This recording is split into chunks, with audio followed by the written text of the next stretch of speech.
brother risks his life, finding his way out of a twisted canyon. It was scary being alone and scary leaving him alone. At stake was his older brother's life. I didn't know if he was going to be okay. Then, when he succeeds, rescuers risk their lives too, in order to find the injured hiker. It's a very treacherous part of the country, very unforgiving. I just refused to die. His leg shattered with a life-threatening fracture. We've got to hurry. This is serious. It's a race against time for the injured and the rescuers.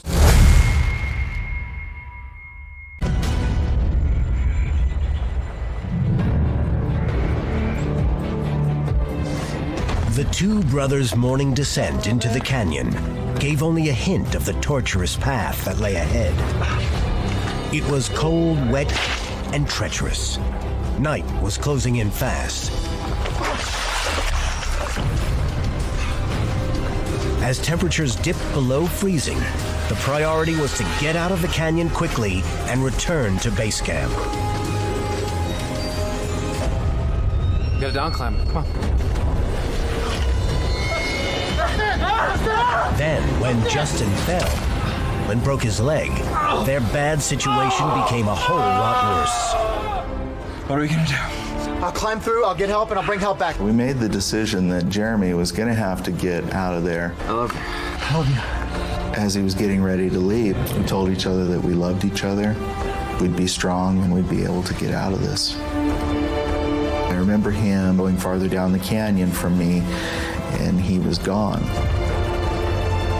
Justin estimated that it could take Jeremy about 3 or 4 hours to wind the few miles out of the canyon and hike back to their base camp.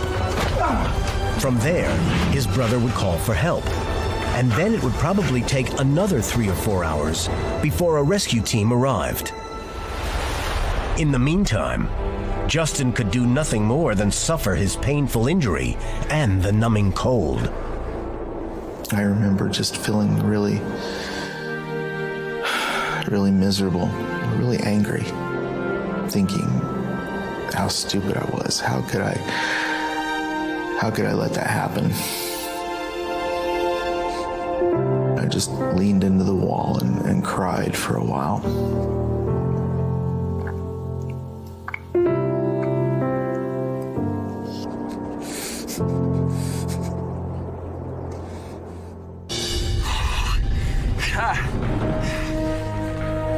Justin forced himself to stay awake, checking on his leg that was severely swollen from a compound break in his shin bone, and doing what he could to keep warm. I started to wonder about shock. I didn't want to start to lose my mental capacity and not know what was going on. So I sat there and I thought about my children's and my wife's names and birth dates. Just repeated that over and over again. And I thought if I could do that 100 times and not forget things, then I was doing fine.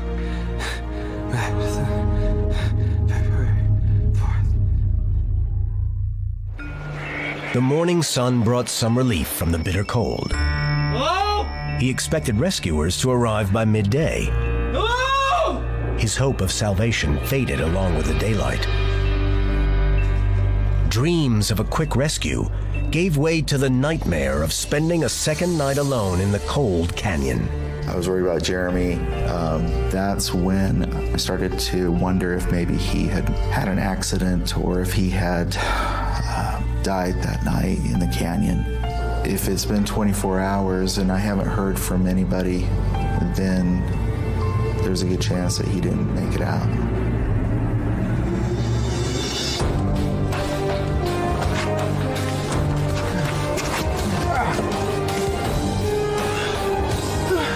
Justin had no way of knowing that his brother had in fact made it out of the canyon. From the minute he left Justin, Jeremy struggled for miles over boulders and across freezing pools of runoff water. No. At one point, he lost his way and had to retrace his steps. By Sunday morning, he was exhausted, hallucinating and suffering from severe dehydration and hypothermia. I made it back to base camp. I got in the car and started it and started the heater. Justin had a cell phone there, but it was dead, so I had to charge it.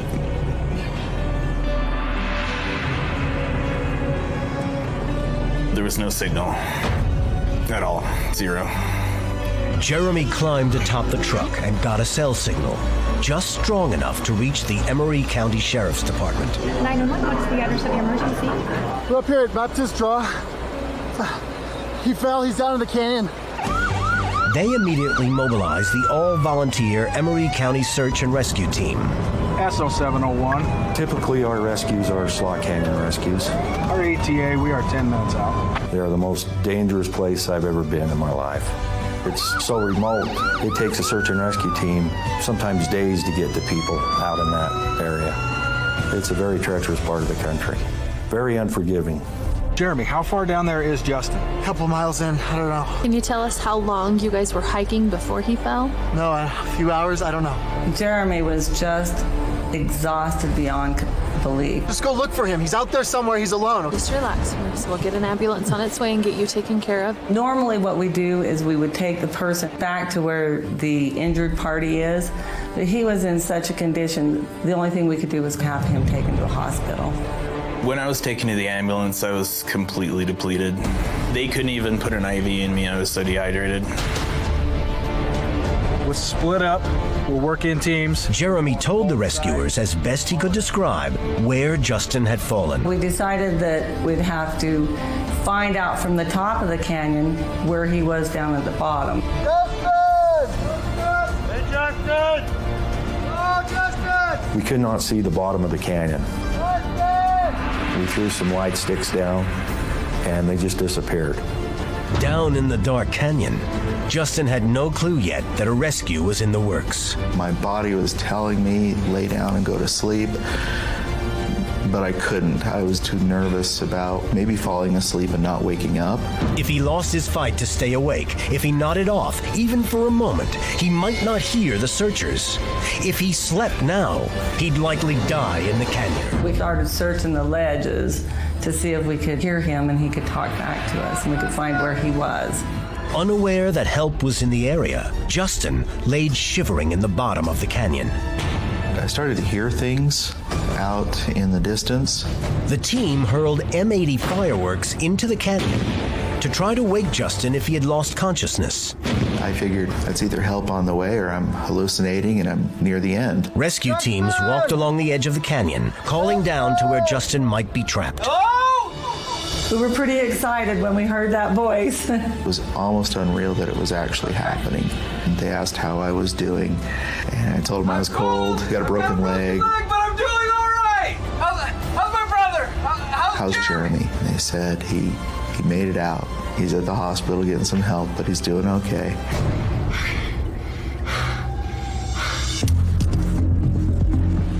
The crew estimated that Justin was nearly 500 feet below the mesa. A few team members began a treacherous rappel down the steep canyon walls. We had to do 3 rappels in the dark. Couldn't even see the bottom of where we were rappelling.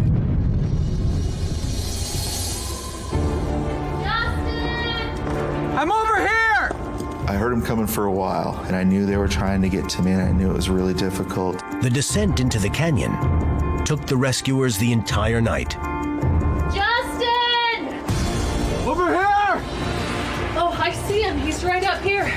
Diane Chandler, an EMT and a volunteer on the team, There's not a lot of room. was one of the first to reach Justin. Hey, Justin. Well, when I first saw him, I was pretty excited. It's like, hey, this guy is alive. He's talking to me. He's coherent. Just relax. Let us take a look and see what we have here. She pulled my pant leg up, and I think immediately she knew how bad it was. I tried to school my face not to show the shock when I looked at his leg. How bad is it? Let's just focus on getting you out of here right now, okay? When she wanted to change the subject, I knew it was probably not a good sign. It was hard, and it was oozing blood and fluid. Immediately she knew that it was life-threatening. All right, I'm gonna go let him know we found you. Take some deep breaths, try to relax. This is Diane. Go ahead. I'd say due to the epidermal oozing, the location of the break and the size of his leg, it's gotta be something like compartment syndrome. We need to get him out of here as quickly as we can, okay? We're looking at about 30 minutes. Copy that. Justin's leg showed the effects of blood fluid pressure accumulating under the skin around the injury. Okay. Hold all the way. Called compartment syndrome, the resulting disruption of blood flow can cause critical damage to vital organs of the body. All right, I'm gonna slide this splint right under right now. Compartment syndrome is pretty dangerous. Not just risking a limb, but also for the life, because toxins build up into that compartment. If those are released into the body, you can just die from that. Up top, the rope team began setting up a system to extract Justin. We started setting our pulley systems and our belay systems up. Lovely. It takes a lot of time to do that, especially out in that area. The anchors are really bad. There's not a lot of trees, so we had to drill bolts to make sure our anchors were safe. As the rescuers rigged the ropes, Diane tried to stabilize Justin. I remember her trying to give me an IV, This is frozen solid.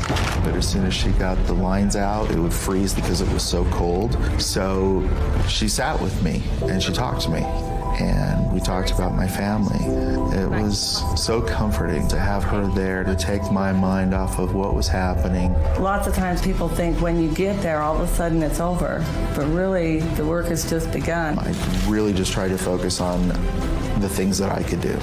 Stay positive, just focus on staying alive. For the rescuers, Ready on top? Yeah! getting Justin out of the canyon alive was a race against time. A race they weren't certain they'd win. Up on the way! To lift the injured 31-year-old out of the tight canyon. A lot of loose rock right above Justin that we had to work through. It was 500 feet straight up a wall, and I was in the basket.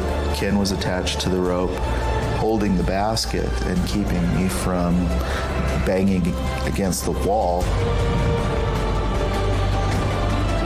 We're almost there, man. Ken was just a rock. He was just amazing.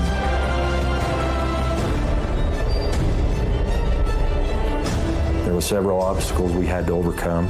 The team on top worked their guts out getting me and Justin up.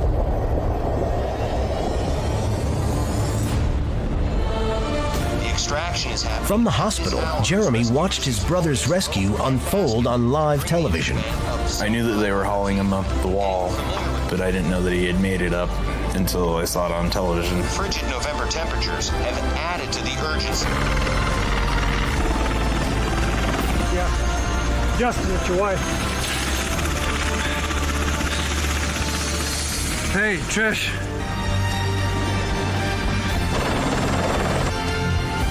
A life flight helicopter rushed Justin to the Intermountain Medical Center in Salt Lake City. After I got to the hospital, I was able to see Jeremy. It was pretty amazing to look in his eyes and tell him thank you. I'm serious. Thank you for fighting. Thank you for staying alive. Thank you for doing everything that you had to do and go through to get out of there, and for not giving up. I'd be dead if it wasn't for you, man. Sorry, man. No. That time was extremely hard. I felt responsible for what happened. When you feel like you've hurt your brother so bad, it brings you down a lot.